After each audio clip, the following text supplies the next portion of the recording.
The Mr. Beast rabbit hole just got a whole lot darker and deeper, more twisted and demented.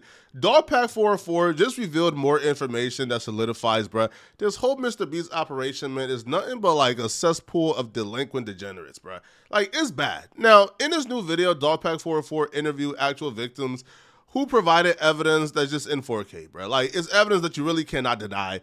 So let's get into the video. The video is titled Mr. Beast's Secret CEO. Now, he dives into allegations of this secret CEO. Now, I'll be real, bro. Like, this dweeb of a CEO we're about to hear about makes Dan Schneider looks like John Pope. Like, Dan Schneider looks like the most innocent, virtuous man compared to the CEO that Mr. Beast hired. It could be possible that this is not a conspiracy and that Jimmy is not involved and that this dude simply took down his Instagram, LinkedIn, and social media profiles because he didn't want to be harassed by fans and he didn't want to be involved. However, if you look at the history of Mr. Beast over the last month or so, in terms of his reaction to being exposed on numerous occasions, well, his reaction has been to go back and cover up things. The biggest example of this is when Mr. Beast went back and edited out the signature Chow Pizza poster created by Shadman out of all his videos. Now, Mr. Beast and Chris Tyson shared an apartment. Chris Tyson was a big fan of Chow Pizza created by Shadman, and they had a poster of Chow Pizza in their videos because they recorded it in their living rooms, and Mr. Beast went back and edited all of that out. What's even more interesting is that if you go to an archived version of this video, you'll see that the length is 12 minutes and 48 seconds. However, the current version on the Mr. Beast channel is 10 minutes and 26 seconds. Here's why. At roughly 9 minutes and 30 seconds in, as stated in the comments that were mass deleted, a portion of this video was cut out that showed the team in a living room, and on the wall, sure enough, is a Shadman poster.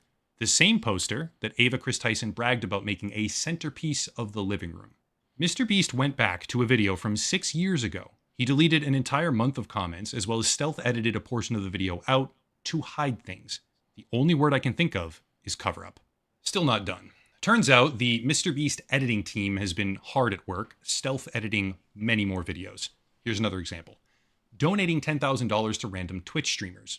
14 minutes and 41 seconds. However, an archived version is 16 minutes and 11 seconds. And the part that got removed is this. Mr. Beast sitting in a kitchen in front of a living room with the same poster on the wall in the background. In this particular instance, it's kind of like a catch-22. If he removes the Chow Pizza posters, then it's a cover-up. But if he keeps it up there, then it's kind of like, hold on, Mr. Beast, like, yo, you support Chow Pizza posters?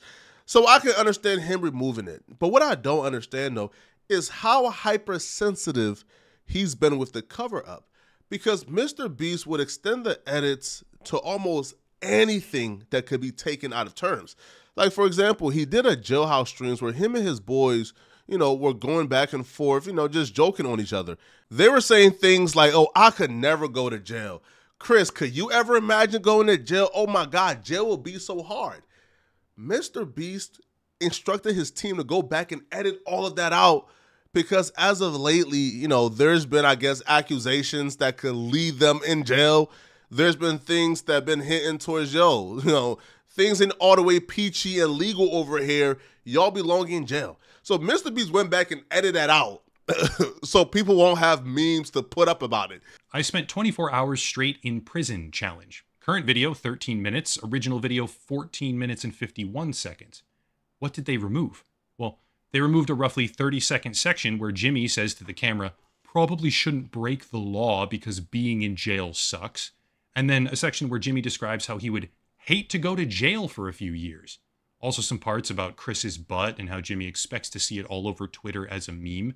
And then a part where he asks Chris Tyson, if you were to ever go to jail, what would it be for? That's a really odd thing to go back and edit out 5 years later. It goes to show, one, Mr. Beast probably has a guilty conscience, or two, Mr. Beast is so hyper-focused on everything that's going on, like he's listening to every small YouTuber and watching the Twitter memes, so he's going back and just editing and being proactive to just get rid of everything that could be used as ammunition against him. So it could very well be possible that Mr. James Warren could have taken down his profiles so fans wouldn't harass him and his family. But it could also be very likely and possible that he took down his profile, you know, to sort of get ahead of these allegations that Dogpack 404 gets into, such as soliciting and human trafficking, workplace misconduct, hitting his girlfriend, drug use, just a whole lot of stuff that he shouldn't be doing. For featured or really referenced anywhere. I heard that he's very aggressive. I've heard him referred to as a psychopath who screams at people and hits his girlfriends. There's allegedly domestic violence charges that were filed against him. And I say allegedly because it turns out there's a lot of people in North Carolina named James Warren who assault their girlfriends, I guess. So I'm still having people look into these cases. Specifically, that surprise witness on YouTube, she's been super helpful in behind the scenes, just submitting freedom of information requests and just helping me out a lot in general. She's super nice, super smart. She'll be posting a lot of updates on her channel, as she has been about the Mr. Beast situation. Mr. Beast's video caused a military operation. James Warren, also allegedly an ex-drug addict. I've heard that he offered cocaine and hookers to editors to stay late. And then the really... Hey, man, that's my type of guy, man. That's my... Hey, listen, I haven't heard none of the nasty stuff yet, all right? But if he giving hookers and cocaine to the editors, man, to stay a little bit late, bro, hey, that's my type of guy right there, man. Now, whoever, complained... whoever gets offered hookers and cocaine and then go to HR and says, "Ma'am, he offered me the best time of my life. I can't be..." Sir, use a dweeb, all right? But before I defend this guy, bro, let's get into, the worst of the stuff. Really big thing is that there was some incident between him and a female colleague that resulted in the female colleague leaving the company and receiving 3 years in severance pay. I'm still... Wait, run that back one more time. Run that back one more time. Female colleague leaving the company and receiving 3 years in severance pay. I'm still... Oh, nah. The average severance pay is 1 to 2 weeks for every year worked. So let's just say she's been working for Mr. Beast since he became Mr. Beast, which was 2016, right? So that would be at the very most 4 months. If we're doing 1 year is 2 weeks, that'll be about 4 months of severance package. So do you understand how badly a company has to mess up to give an employee a 3-year severance? And they're saying, the 3-year severance came because of an incident that happened between the employee and James Warren. What did he do? And I damn near want to say for a fact, I'm almost certain, that if that employee got a 3-year severance, whatever James Warren did, bruh, right, is 100% criminal. 100% criminal, bruh. You don't give no 3-year severance for something light, right? If she can sue you, you feel me, right? Get a little, back pay, cool. But a 3-year severance? Oh, nah. I'm still actively looking into this incident, so if you have information, let me know. But I've heard from multiple credible sources that this is true and this did happen. Also, I should quickly clarify that a lot of this investigation is allegedly. That's sort of the nature of these instances. I have a lot of testimony, corroborating testimony.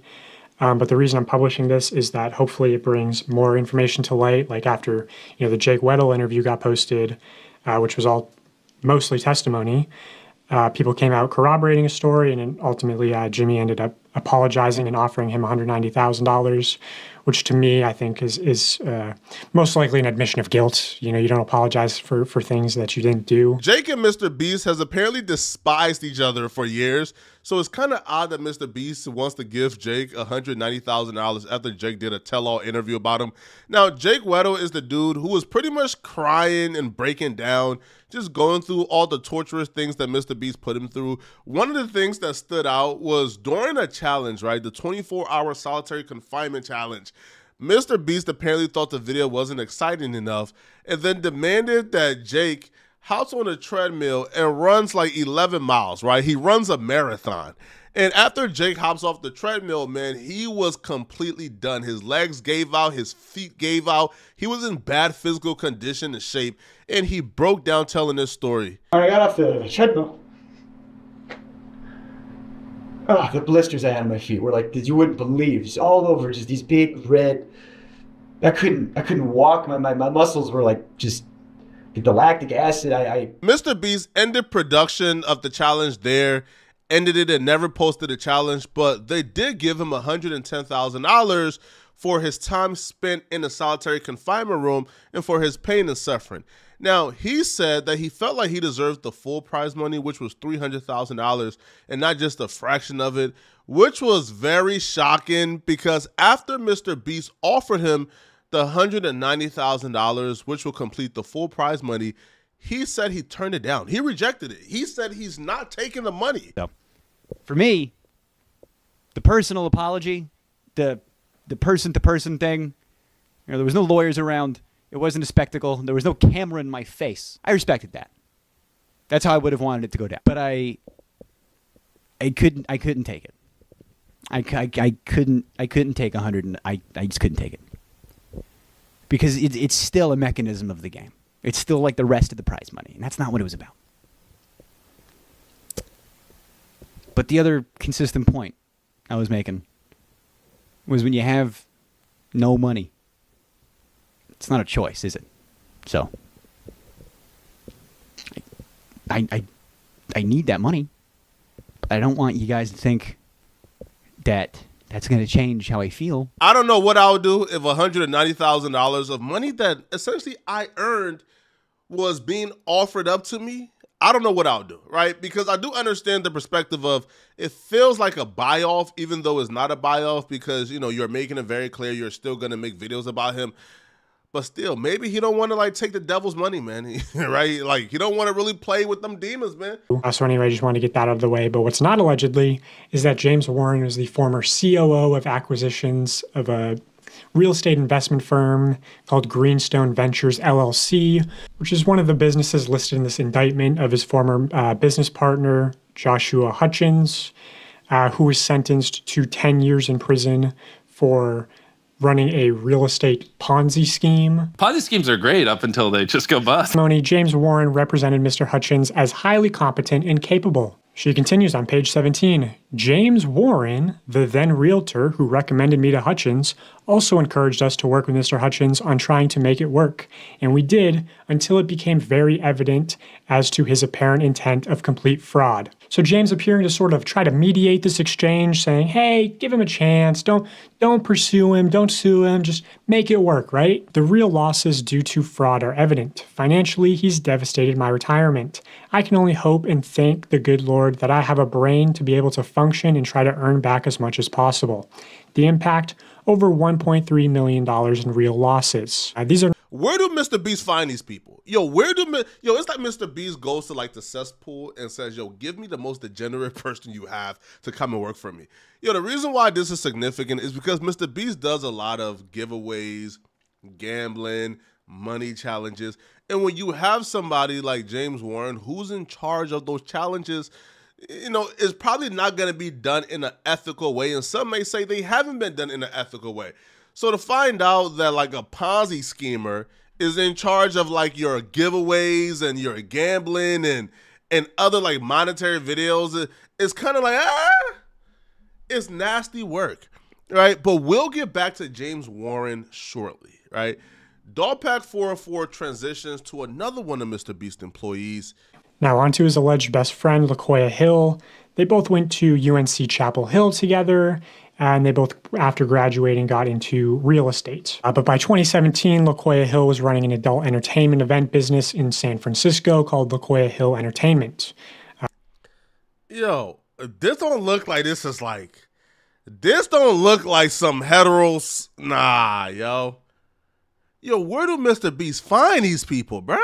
Then in 2019, he was... Yo, we're running a train? Oh, nah, hired man. to Mr. Beast as a producer.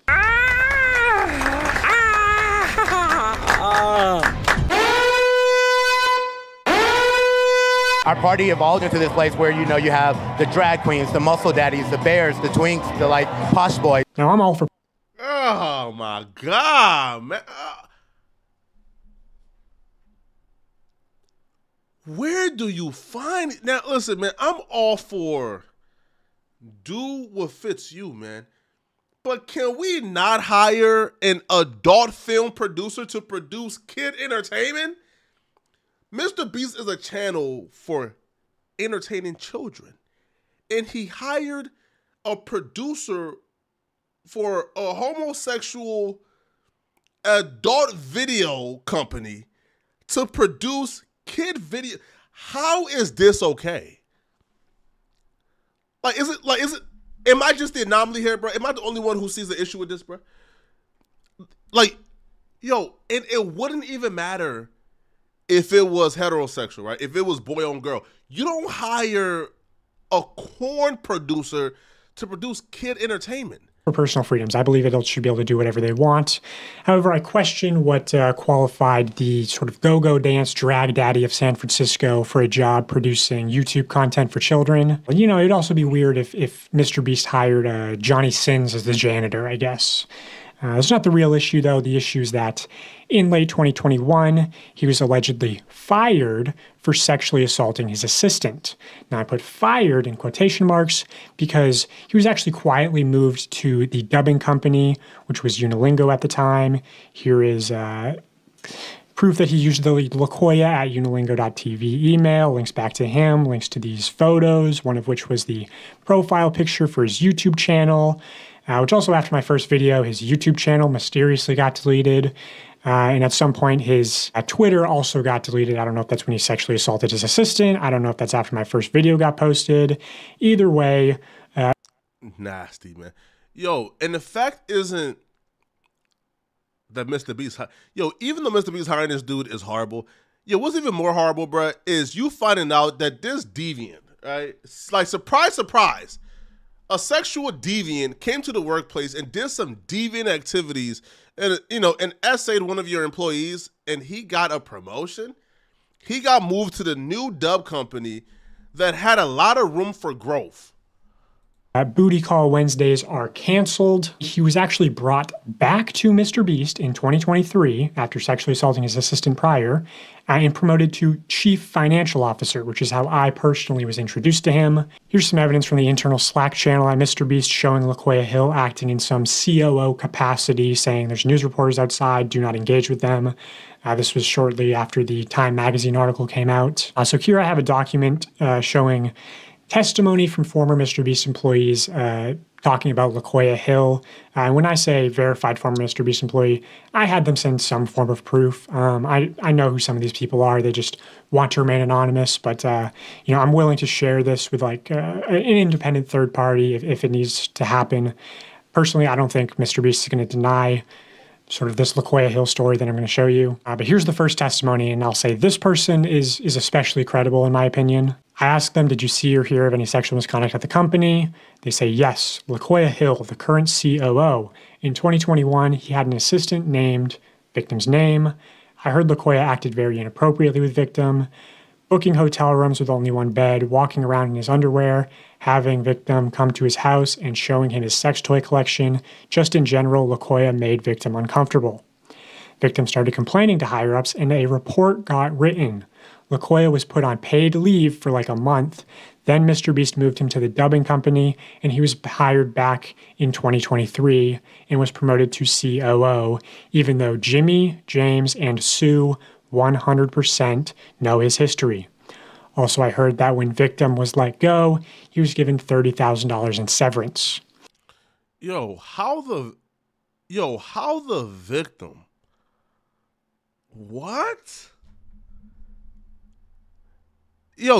This is kind of insane to even comprehend because no lawsuit was filed. Now, I can understand that maybe somebody who didn't know any better, probably a kid, like a 19-year-old kid, bruh, you give him $30,000, he probably thinks, what? 30K? Oh my God, this is amazing. But to endure what he endured, and then to have your perpetrator promoted and advanced up the ladder of the company while you get let go, I would have probably crashed out and sued. 100%, I would have sued. I could get you victim's number. I don't know if he'd talk.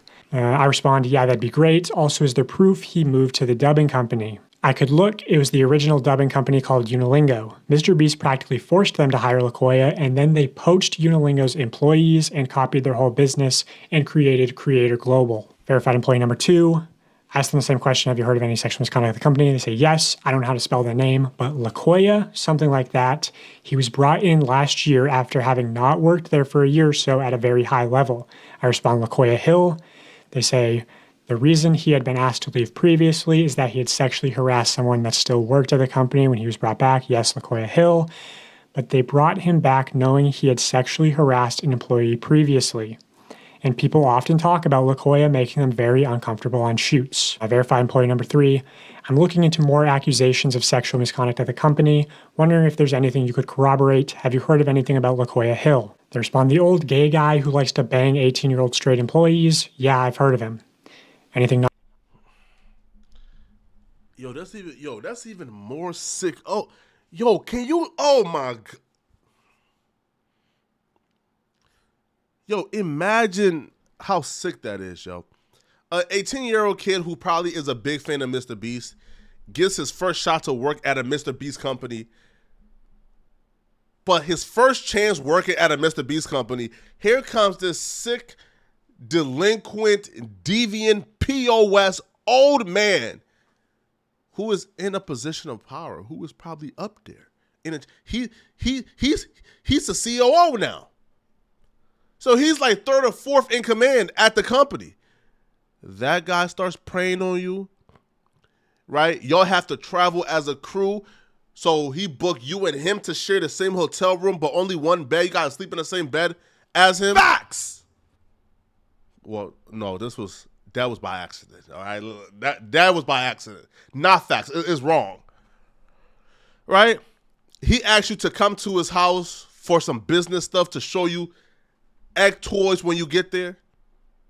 Like, and then he says that he banged the 18-year-old. So I don't know if he manipulated the 18-year-old so bad that he banged him, or if that's just like hyperbole or he's joking. But that's insane, yo. There needs to be like a federal indictment, bro, on those people, man. Non-consensual to your knowledge. I heard he got in trouble for hooking up with his 18-year-old straight assistant, but the company kept it quiet from what I heard. He's a producer and worked in the adult entertainment before Mr. Beast. Yeah, LaCoya Hill Entertainment. I heard he was fired for sexual harassment, then brought back a year later. That's what I heard too. Employee number 4. Do you know who LaCoya Hill is? Yes. And you're aware of the case that has been covered up for some time. Explain. Essayed multiple people, apparently roofied multiple people as well. I verified. It keeps getting worse, and I don't know if this is like a game of telephone where everybody, like, you tell somebody one story, they tell the other person, and then eventually, like, the story deviates from what it really was about.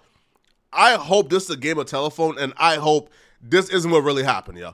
I hope this man didn't roofied, drugged multiple people, right, preyed on multiple straight 18-year-olds, banged them, and then got them fired. Point number 5, I'll also say this person is especially credible, but they worked there a while ago, like 2020, 2021, around then. Okay, few things. LaCoya sexually assaulted his assistant who was straight and LaCoya was gay. You probably already know that. But James is best friends with him, so holy shit, was that surprising that they kept him around way longer than they should have.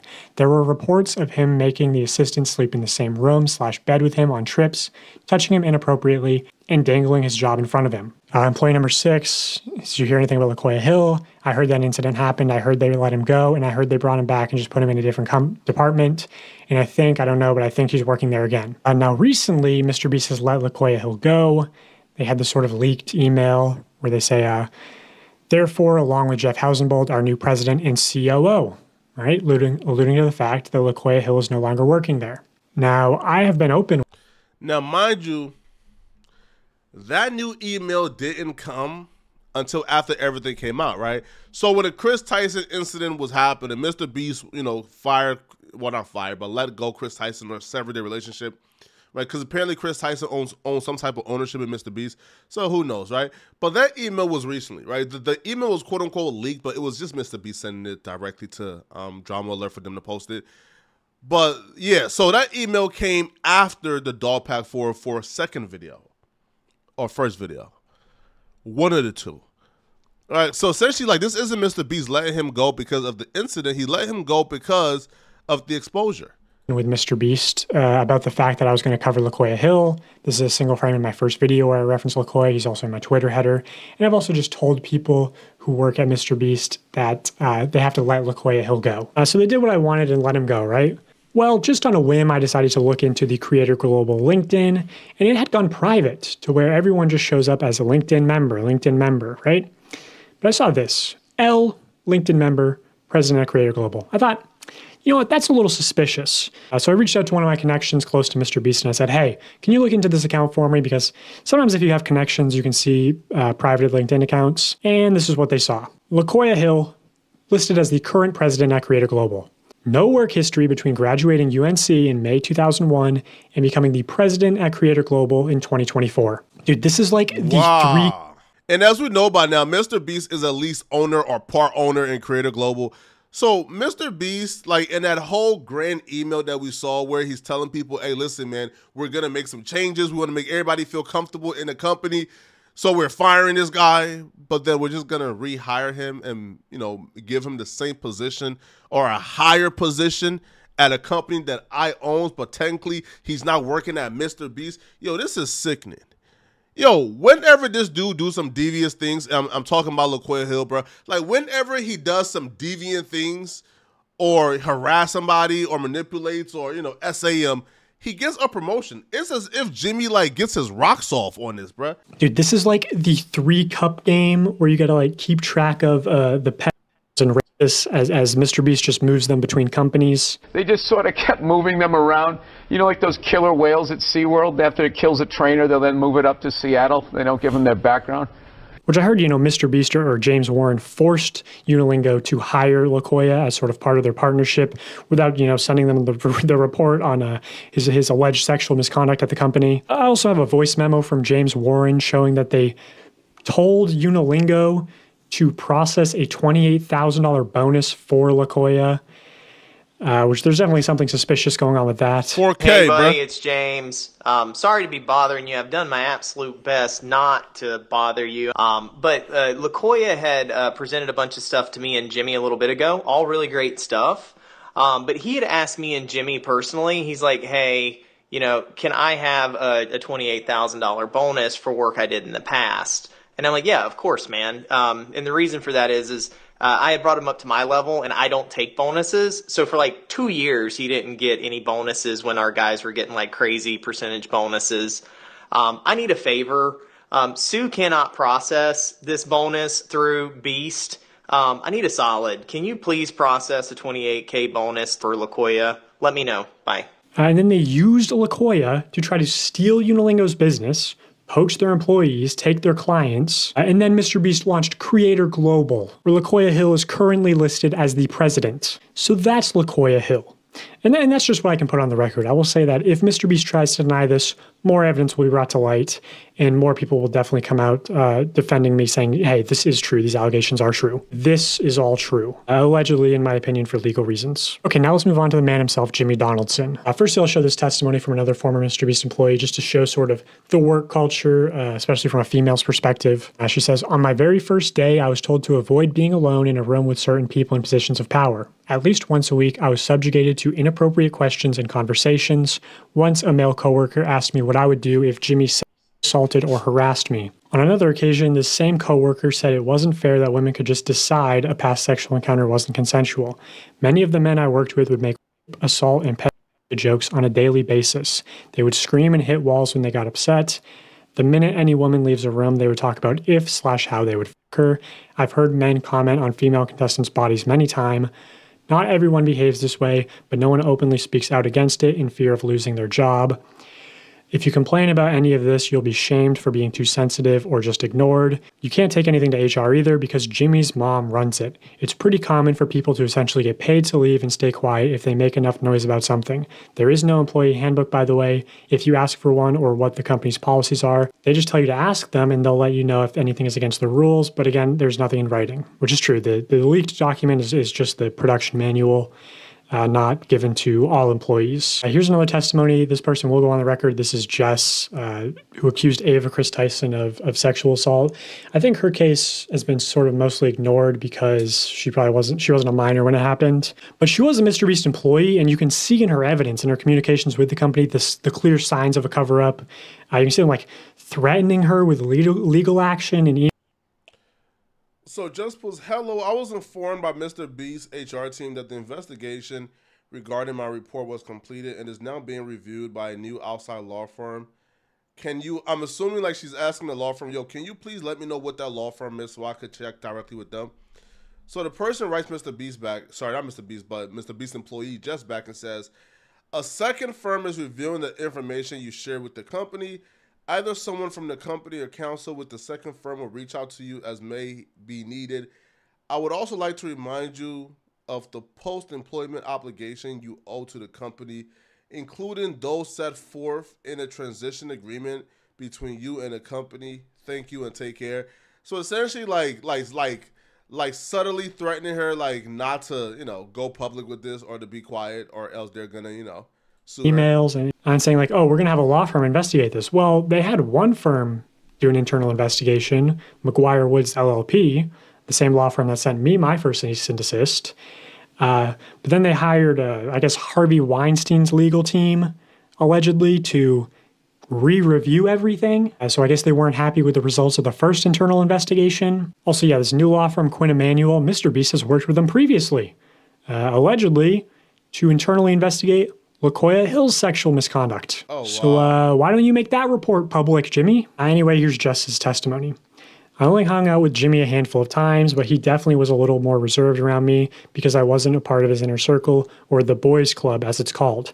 I did hear Jimmy straight up say that the guy making a documentary on him right now has footage of him saying stuff that would absolutely get him canceled. It's just a well-known thing the boys club is misogynistic and looks down on women in the company despite what they might say publicly. Behind closed doors, the women in the company know that the culture is a problem. I have heard multiple stories of Jimmy being directly informed of SA happening at the company and proactively working to keep it quiet. So Jess directly implicating Jimmy in the SA cover-ups. LaCoya with an 18-year-old straight assistant, so she's one of the people corroborating that story. Ava told Jimmy about a time she was SA'd by another talent member on a private jet, and talent members/employees making advances towards contestants was a regular occurrence. The reason all of this was able to happen for so long is because Jimmy is deeply misogynistic and only respects what he considers to be traditional women. He pushed those values into the company when he created it, and it resulted in several SA allegations we know about, and probably a lot more we don't know yet. Who's ever getting accused of SAing Ava Tyson, bro? Yo, you's a deviant. Yo, you's a sick mug. Yo, you is down bad, bro. But we'll probably never hear about all the other stories, bro, because Mr. Beast has a pretty foolproof way of dodging accountability, right? If somebody makes an accusation, you hire an outside law firm who has always been on your side unequivocally, who you've put money in their pockets, who you are an important client of theirs, right? You hire that law firm to come in who has an invested interest in protecting you, so of course they're not going to report nothing bad. All right, so after every complaint, man, you give them the independent report and say, hey, listen, man, yo, I hear you out. I tried to investigate for you, man, but the law firm is telling us, man, nothing took place. Yo, sick guy, man. Y'all let me know in the comment section, what do you guys think about this, all right? Let me know, man, please, all right? And if you're still watching, click on this video somewhere on my screen to find out why Dr. Umar Johnson walked off this podcast mid-interview after this dumb interviewer did this. Click on this video here to find out what I'm talking about. Out of here, folks. Peace.